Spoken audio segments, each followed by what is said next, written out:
अस्सलाम वालेकुम दोस्तों, बशीर अहमद बट तमाम क्रिकेट लवर्स को वेलकम करता है बट स्पोर्ट्स टीवी में। पाकिस्तान क्रिकेट टीम 73 फॉर 3 है और 194 रन्स पाकिस्तान ने करने हैं, जो कि ट्रेल है पाकिस्तान की। इंग्लैंड ने 267 रन्स किए। एक वक्त में लग रहा था कि इंग्लैंड अभी गया, लेकिन इंग्लैंड बिल्कुल नहीं गया। और साजिद खान कह लें आप, नुमान अली कह लें, दोनों की पार्टनरशिप है विकेटों में पिछले मैच से आ रही है चलती हुई, और इस मैच में भी उन्होंने उसको बरकरार रखा, 6 आउट किए।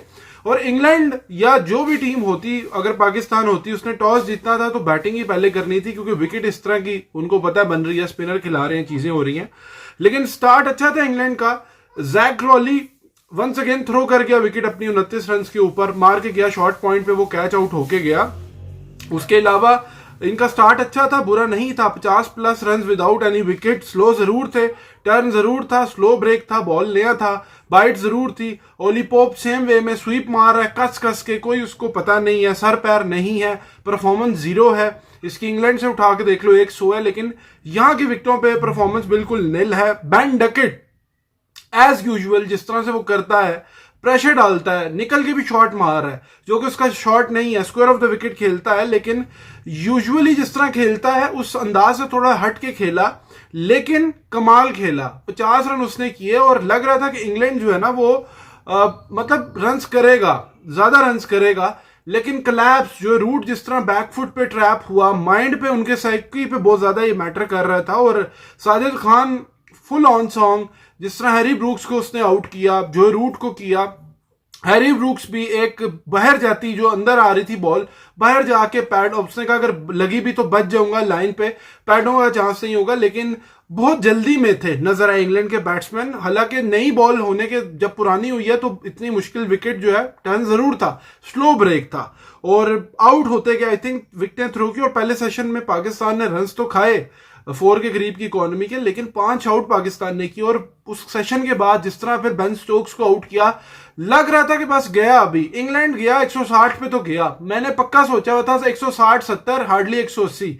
लेकिन उसके बाद जिस तरह से स्टोक्स से आउट होने के बाद जेमी स्मिथ खेला है, जिस तरह से उसने बैटिंग की है, गस एटकिंसन ने 100 लॉर्ड्स में भी किया था, पूरा बैट्समैन है वो, तो इनकी 110 रन की पार्टनरशिप से 105-6 रन की, वो मैच को ना काफी दूर लेगी। साजिद खान ने आउट किए, पांचा भी लगाया, 6 आउट भी उसने किए, लेकिन जेमी स्मिथ बहुत एक्स्ट्राऑर्डिनरी खेला, क्योंकि स्लो ब्रेक हो रहा था, बॉल पुराना हो गया था, बीच में से टर्न उतना नहीं था, और उसने फुल यूटिलाइज किया। ऑफ स्पिनर को छक्के भी मारे, शॉर्ट बाउंड्री भी यूज की। वहां पे कप्तानी जो है ना, शान की बड़ी नेगेटिव कह सकते हो आप। 2 ही बॉलर्स को ओवर कराई जा रहा है। फिर आप एक आधा बॉलर शॉर्ट करके बैट्समैन खिला लेते, अगर आपने 2 बॉलर्स पर रिलाय करना था।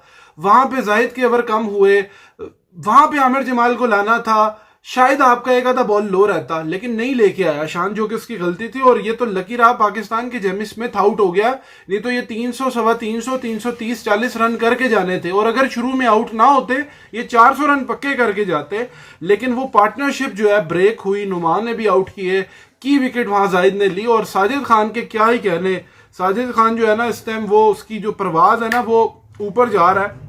रन जरूर खाए लेकिन आउट करके दे रहा है। और पहली बार ऐसा हुआ कि 410 बॉल, ऑलमोस्ट 90 ओवर जो है ना स्पिनर्स ने किया, और 2 बार बैक टू बैक 10 आउट जो है ना वो स्पिनर्स ने किया। और क्या इंग्लैंड थी जो पास्ट खेली, पहला मैच खेली, पिछले से पिछला, उससे पहले बेसबॉल खेली।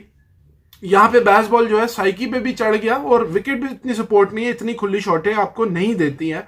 और साजिद को क्रेडिट जाता है, जितना भी जाए कम, हम कहें कि कम है, लेकिन कप्तानी इसमें बेहतर हो सकती थी।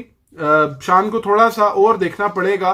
ये चीज हमारे पाकिस्तानी प्लेयर्स में है कि रिलायंस बहुत ज्यादा हो जाती है, जब 2 आउट करें तो 2 पे जा रहे हो, चेंज भी चाहिए। उसका भी कंधा है, वो भी थक रहा है, वो भी इंसान है, लेकिन इस चीज को, वर्कलोड को रिलाइज नहीं करते। और पाकिस्तान की बैटिंग जो कि मेन प्रॉब्लम रही, और यही डर था कि 2-3 आउट आज होके ही जाएंगे।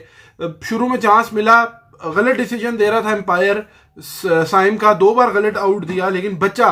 लेकिन उसके बाद अब्दुल्ला ने कहा नहीं, मैं तो आउट होऊंगा, मुझे आपने खिलाया है, मैं आउट होऊंगा। और अब्दुल्ला वही यूजुअल वे में अपने, जिस तरह स्पिनर पे बैकफुट पे जा रहा है, फ्रंट पे जा रहा है, कुछ समझ उसको आती नहीं है, माइंडसेट उसका बिल्कुल नील चल रहा है इस टाइम। ना फास्ट बॉलर पे प्रॉब्लम उसको है, बांग्लादेश सीरीज उठा लो, यहां पे आप देख लो, पता नहीं क्या मसला है यार। 3-4 आप उसकी 8 इनिंग्स हो गई हैं, उठा के देख लो इनको, तो अब्दुल्ला शफीक की मुझे नहीं समझ आती उसके क्या प्रॉब्लम है, पीछे स्टक हो रहा है जिस तरह जोए रूट हुआ है और आउट हो रहा है। साइम अयूब है तो वो भी सेटल है, और रन्स कर यार, तू इतना यंग प्लेयर है, तू मतलब निकल के मार, या तो फिर तू निकल के रोक ना, फील्डर उधर खड़ा है और निकल के रोक रहा है, और हाथों में विकेटें दी हैं। उनके प्लेयर्स ने भी शॉट्स मारी हैं, हमारों ने भी मारी हैं, और आपके सामने जो मतलब चल भी रहा है, और पुअर शॉट सिलेक्शन आप कहोगे। कामरान गुलाम जो है बॉल लो रहा, गस एटकिंसन को उन्होंने ओवर जरूर कराया, लेकिन आमिर जमाल को हम करवाते शायद हमें भी होता, कल फिर वो एज लेंगे, बॉल लो रहेगा, विकेट इस तरह की है, स्लो रह रहा है, बॉल बल्ले पे नहीं आ रहा, कामरान गुलाम क्रीज में खेल रहा है, तो गलती अपनी है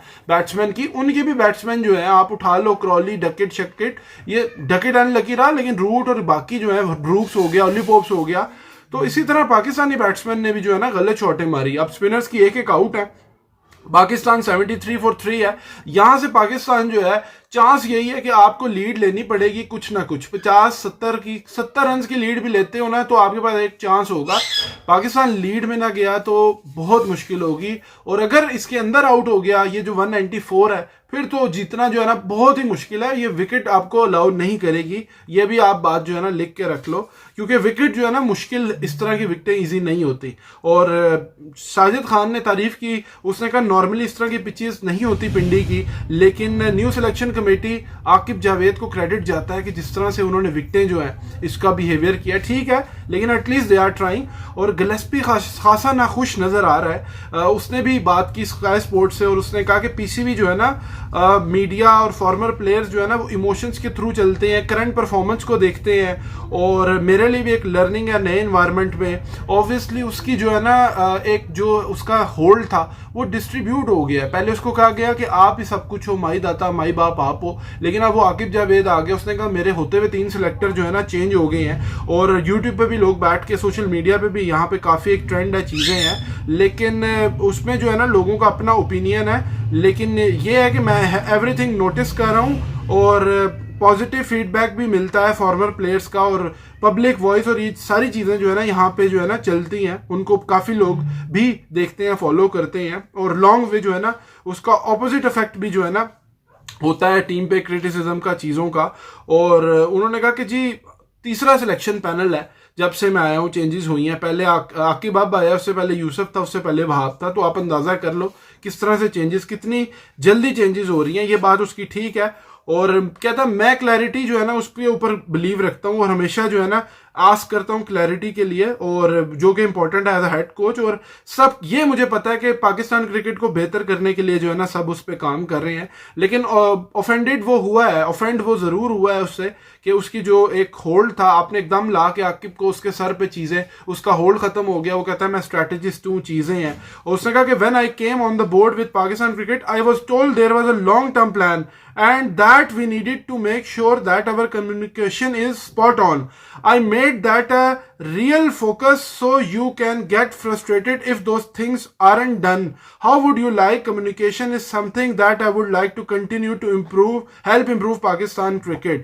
तो ये बात जो है ना वो सीखेगा भी, चीजें भी होंगी, और एक बार जीत की ट्रैक पे चल जाए, आकिब आया ना शॉर्ट टाइम है, लोअर के अंदर से जुड़ जाएगा, चीजें होंगी, सिलेक्शन चीजें बदल जाएंगी, लेकिन ना गिलेस्पी ये प्रोफेशनलिज्म पे बिलीव करते हैं, एक पाथ, एक वे, होम में ये जीतना, ये उसको बताया भी नहीं स्पिनर्स है नहीं है, वो एक लंबी डिबेट है, लेकिन पाकिस्तान जो है ना वो जीतेगा, चीजें सिमटती जाएंगी, लेकिन पर्दा नहीं डलेगा। आपको अपने ग्रास रूट टैलेंट, चीजों पे ग्रास रूट पे काम होगा तो फिर चीजें बेहतर होंगी। ये तो आर्जी है, विक्टिम बना दो, प्रेशर है, माइंडसेट 0% खेलने का, बैटिंग में जा रहे हैं तो दुनिया अलग खेल रही है, हम अलग खेल रहे हैं, देखना पड़ेगा। गिलेस्पी कर सकता है, उस पर अच्छा कोच है, लेकिन यह है कि वो भी सेटल हो जाएगा, एक बार टीम जीते, नाम तो उसका ही लगेगा ना, कोच है। बाकी देखते हैं, पाकिस्तान को लीड चाहिए, ये रन्स पूरे कर भी ले पाकिस्तान, लीड नहीं लेता तो प्रॉब्लम रहेगी। इस विकेट पे 150 रन्स भी अजाब बन जाएंगे। बाकी मुझे लगता है पाकिस्तान, सऊद से उम्मीद है, सलमान अच्छा करता है, शान को करना पड़ेगा। ये 50-50 रन्स, एक सऊद का बड़ा 70-75 और बाकी 40-50-50 कर जाएंगे, 50-60 की 70 की लीड मिल जाएगी। 100 की लेते हो तो बहुत अच्छी है। देखते हैं क्या होता है क्या नहीं। लाइव स्ट्रीम जरूर ज्वाइन किया करें, चैनल सब्सक्राइब कीजिए, वीडियो लाइक कीजिए। Thank you very much, Allah Hafiz.